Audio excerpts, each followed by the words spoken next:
La difusión de las artes y el humanismo en el siglo XV y principios del siglo XVI.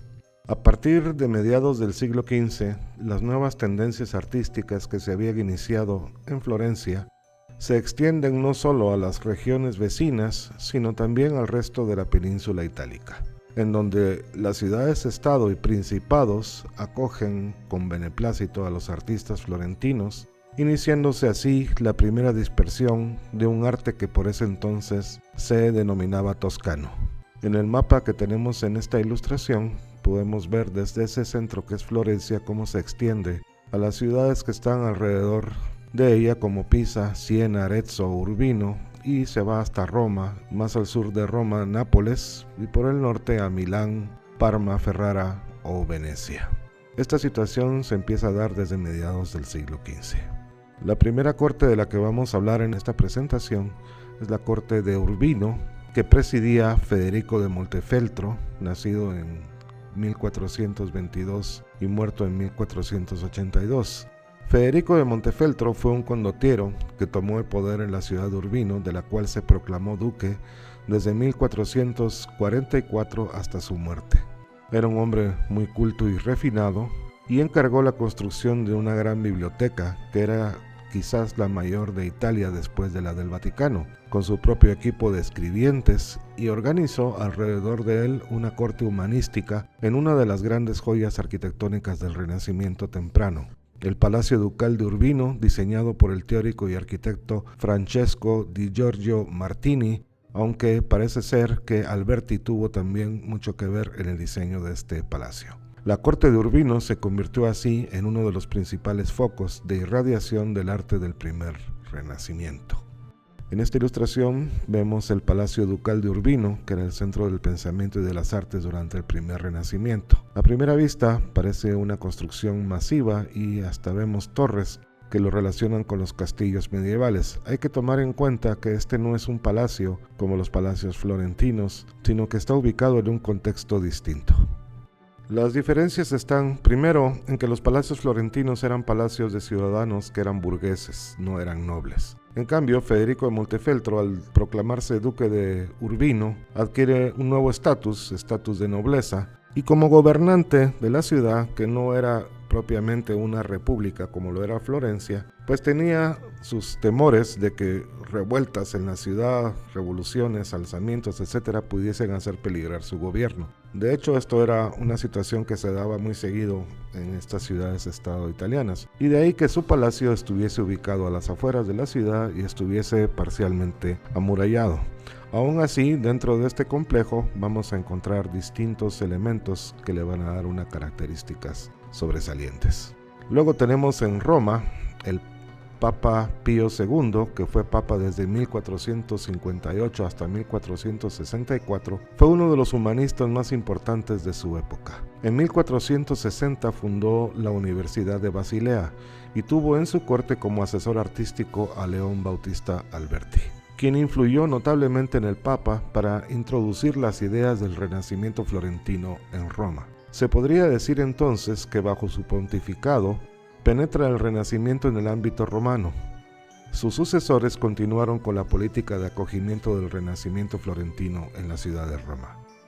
El Papa Alejandro VI, nacido en Játiva, Valencia, el 1 de enero de 1431 y muerto en Roma en 1503, fue el Papa número 214 de la Iglesia Católica entre 1492 y 1503. Su nombre de nacimiento fue Roderick de Borja, o sea, Rodrigo de Borja en castellano, o bien Borgia en italiano.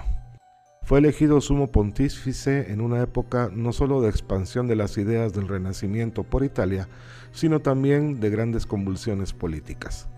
Gran protector de las ciencias y de las artes, al igual que su hijo, César Borgia, quien fue mecenas y protector de varios artistas, entre ellos Leonardo da Vinci.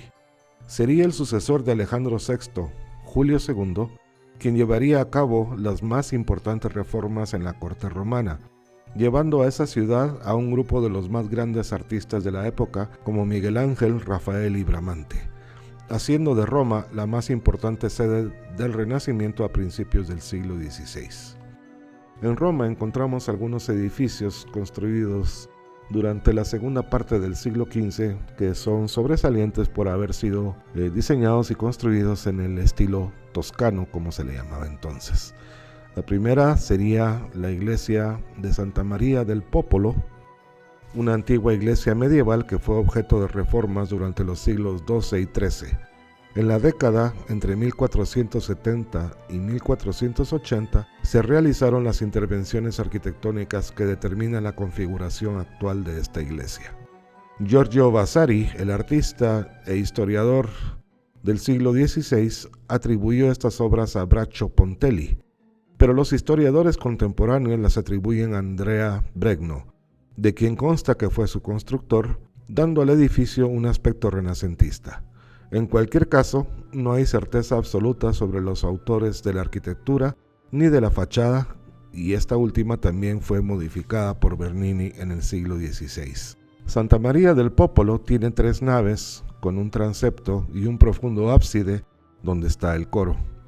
A lo largo de los años le fueron añadidas una serie de capillas poligonales, 4 en cada nave secundaria y 2 más al lado del presbiterio, cuya construcción corrió a cargo de diversas familias romanas.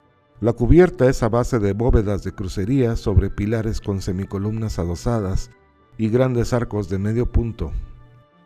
En el siglo XVII, Alejandro VII decidió reformar de nuevo la iglesia y fue Gian Lorenzo Bernini el encargado de conferir a la decoración interior del templo el aspecto barroco actual.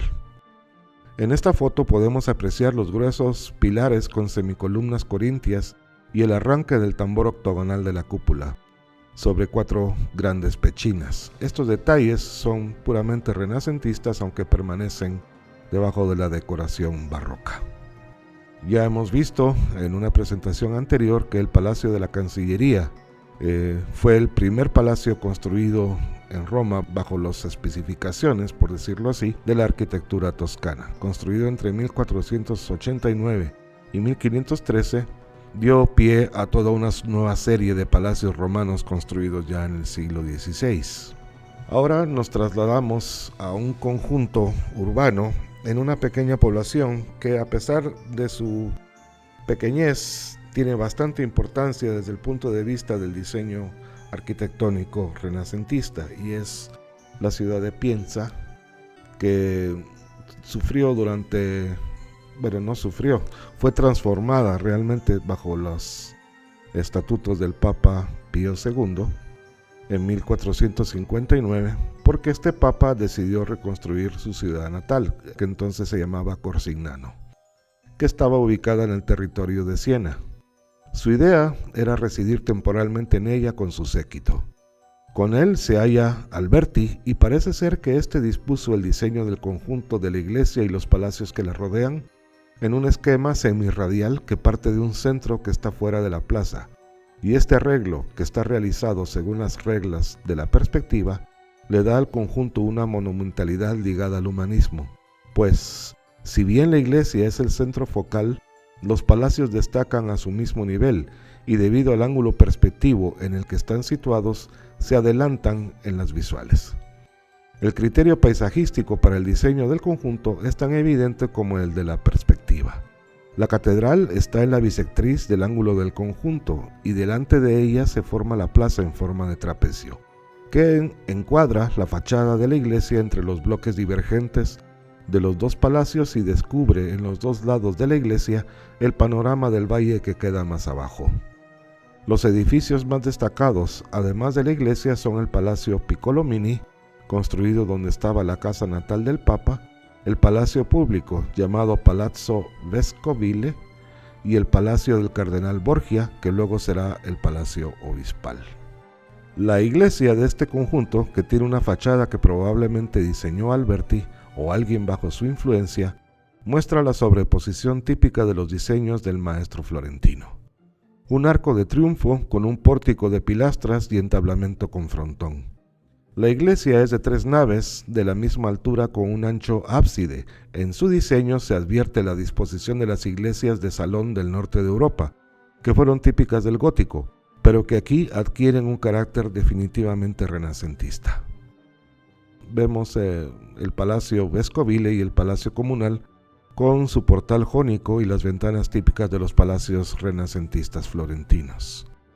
En esta otra imagen, el Palacio Piccolomini está constituido por un prisma de 3 plantas y es un diseño de palacio florentino acorde al modelo de Alberti del Palacio Rucellai, con los 3 órdenes de pilastras apoyados en un alto pedestal y almohadillado bastante discreto en los muros.